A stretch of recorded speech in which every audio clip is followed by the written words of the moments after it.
And so I arrive, straight from the depths of the furthest corner of the lore pits here to enter the Video Essay Theorist Club.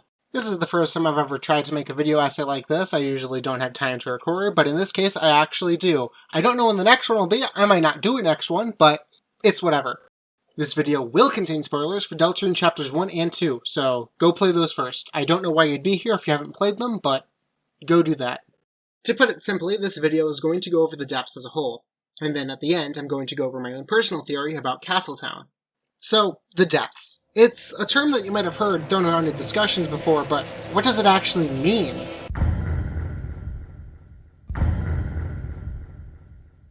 We should begin firstly by establishing what the depths even is. In general, the depths refers to a theoretical plane of existence from which all darkness originates from. The name comes from Jevel's speech about Hell's roar bubbling from the depths, though this name is conjecture, and you don't even have to believe that it's called the depths. I personally would prefer a term like the Greater Dark World or something, but the depths is shorter and more recognizable, so I'm going to use it. So, for starters, let's establish a baseline. Deploy the diagram. In the diagram, you can see a dark world, the bubble, a fountain, the triangle, the seal, the red line, the depths, and the light world. The depths is on a 4D plane below the light world. It's like a second layer of reality that you can cut into. For the sake of simplicity, I've depicted it as below the light world, but that's basically a metaphor. To put it simply, the depths is theoretically a realm where all of the darkness resides, and a magical seal holds the darkness back. By focusing determination into a blade, a small puncture in the seal can be made, allowing darkness to flow from it. This darkness, if it fills up a room, can create a dark world. It should be noted that a dark world is not within the depths. A dark world is an area in the light world that happens to be covered in darkness.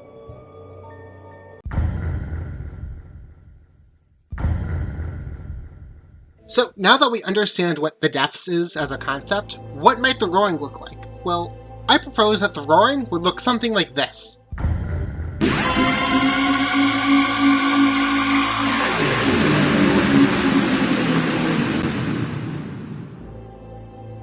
Theoretically, if a fountain is a small hole in the seal, then it might be that having too many holes in the seal causes it to break down. Think like popping a balloon. When this happens, the depths overtakes the light world, seeping in and absorbing everything. It could, alternatively, be that too much darkness in the light world might result in the pressure dissolving the seal. In any case, having too many fountains or too much darkness causes the seal to be destroyed, and as a logical consequence, the depths takes over the light world.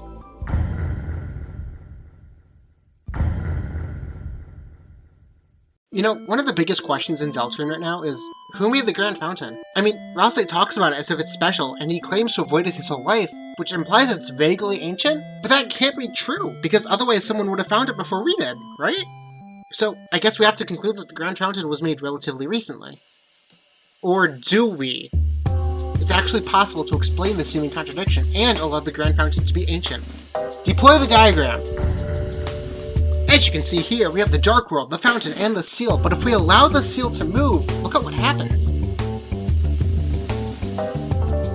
Think of it like moving around a water balloon. If friction didn't exist, you can move around a water balloon without moving the water inside it. And if you had a hole in the water balloon, this could let you move where the water comes out of. The same logic could apply to the depths. Think of it kind of like how the Earth's tectonic plates move.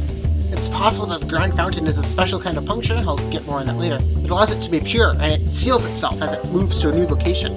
This might be a stretch, but allows the Grand Fountain to be special and unique, and notably, not replaceable. This opens new opportunities in theory crafting.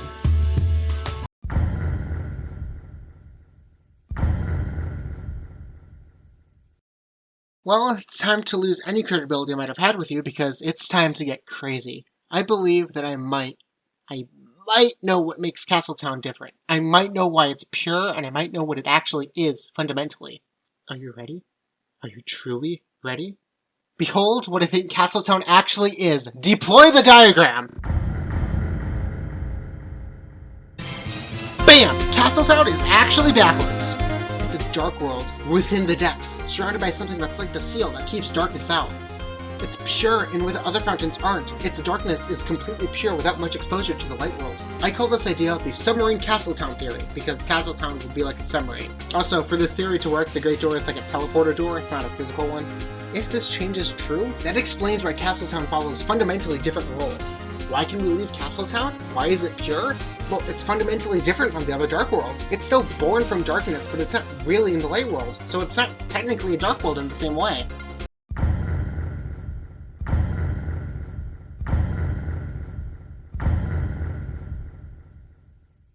this theory, if we presume that RALSEI, a being of pure darkness, can survive in the depths, then maybe you can just walk there, or otherwise travel via the depths. No, this idea would still work if Castletown isn't a submarine, but I think it makes more sense for this idea if it is in the depths. After all, fountains seem to flow upwards from the ground, so if you wanted to go into one to get into the depths, you would need some force to push past it.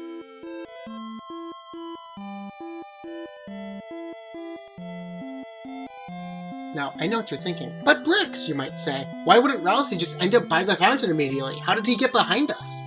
Well, it's time for some conjecture, but I think that every Dark World has a single specific entry point. The idea is that every Dark World has a specific starting location that all entrants end up in, the area by the door. This would actually explain why Noelle is at the start of Cyber Field at the start of Chapter 2, even though she probably was in the computer lab on the night by the fountain. It's also possible that Birdley was there and he got captured before we showed up. Maybe that's why Noelle was scared. In any case, this explains why RALSEI came up behind us. He spawned at the same spot we did.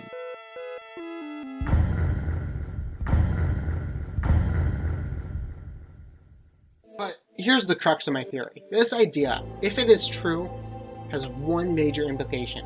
Let's say that the roaring happened. Well, what would actually happen? Let's look at the diagram.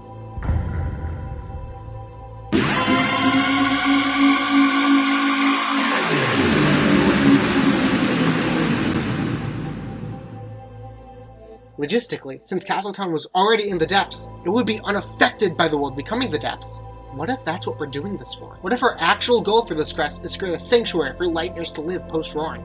Like, what if the roaring cannot be stopped and our goal is to create a place for Lightners and Darkners to live in harmony afterwards? What if that's why we have to recruit everyone?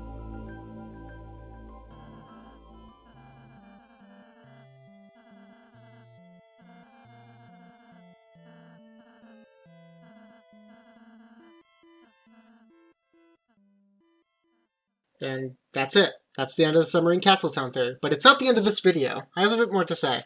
For starters, I really don't know if I'm going to do a video essay like this ever again. I do have other theories that I could talk about, but in general, I think that I have other projects that are probably more important than this, including a game that's not been announced yet, but I might make something else like this. I don't know.